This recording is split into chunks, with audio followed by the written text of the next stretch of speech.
So welcome back again to NN7 Ghost Host. I'm Natalie Osborne Thomason. Welcome to my channel. Please like and subscribe if you're into anything paranormal, spooky, weird, wonderful. I'm a retired paranormal investigator of probably about 30 years of going around the UK to lots of haunted spots and doing lots of sort of investigations. I've written 4 books. This is my 2nd book, and I'm going to talk today about Phantoms of the Road.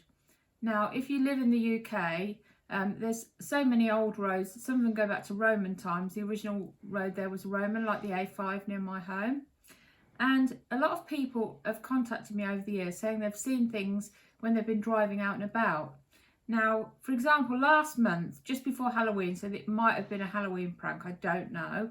I was driving back from my sister's house, and on a back country lane, I saw in the road what I thought was a roll of carpet at first, and then when I got closer, it was looked like a body wrapped in a sheet, a large body, and it was taking up most of the road. I had to kind of swerve. I didn't stop and get out and investigate. I got home, I rang and called the police. I haven't heard anything more. So was it someone did it as a Halloween prank? It's a bit of an out the way one. The people wouldn't have seen my reaction. So that's one thing. This month on Northamptonshire roads, in the last 4 to 5 weeks on Northamptonshire roads, there's been a ghostly bride spotted by a motorcyclist with a veil. And there's also been a ghostly monk on the A608 near Geddington. Now that's quite a perennial one. That's spotted a lot, and apparently sometimes even gets in the car with you as a passenger if you've got a spare passenger seat. What I always used to do when I was driving late at night, because I used to give, many years ago, I used to give talks on ghosts to WIs all around the county of Northamptonshire. And I always used to ask people if there were any local ghosts in their villages or towns or whatever. And that they would often have ghostly road apparitions. Oftentimes it would cause them to swerve. They would, even on occasion, people have hit a phantom of the road. Like there's one near Kettering, near the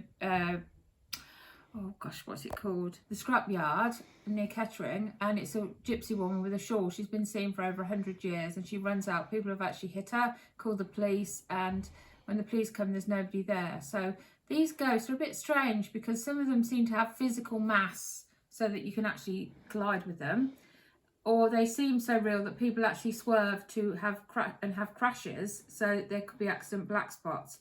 And when I wrote this book, this came out 1999.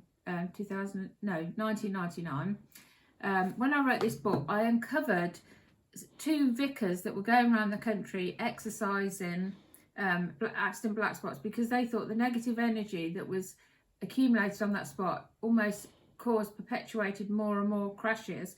And they both said, apparently, that after they'd done the exorcism, there were less accidents, less apparitions seen and all of that. A lot of this country is crisscrossed by ley lines. And in this book, I talk about the Phantom Hitchhiker of Bluebell Hill. There's for the last 60 years, I think, there's been a girl that's either been hitchhiking or she's been hit by cars, and it's the same girl again and again. And there was an accident, there was a wedding party, and there was an accident. Several people got killed in the 1960s.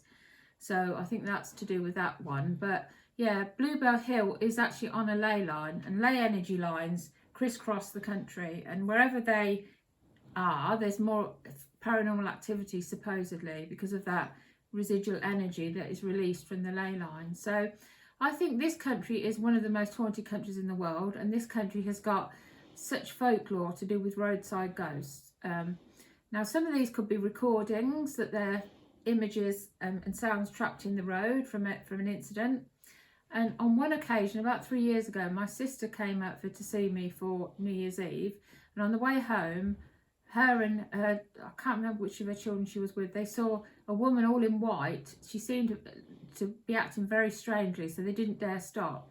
But that was well after midnight on a back road miles from anywhere. So that was the same place actually that I saw the body in the road. And other people, when I did my talks near the village of Rothersup, have said that there's a ghost of a woman walking 2 dogs that's been seen by many people over many years. We're talking probably about 40-50 years here. So some of the roads around here are particularly badly haunted. And I always used to hope when I was driving late at night that I would see something, have a camera. I used to have a Polaroid camera, because before I had a mobile phone with a camera, because that was really good just to snap something. But yeah, ghosts of the road. The only other country that I'm aware of that's got as much folklore about ghosts on the road is South Africa. There's quite a lot of incidents there that I've heard about. So yeah, this is my subject this week. Now, if you've got any other subjects you'd like me to cover from my files of over 30 years and my 4 books that I've written, many articles, magazines, newspapers and things like that. I used to be called in as like the resident ghost expert. I did some radio shows locally and things like that. So if you've got any subjects, if you want me to cover shadow people, for example, if you want me to cover aliens, if you want me to cover Bigfoot, whatever you'd like me to cover, put it in the comments below. Also, if you're having an active haunting, comment, and maybe I can give you some advice on how to close it down, or what you can do to make it a little bit less destructive. Okay, this is Natalie Osborne Thomason.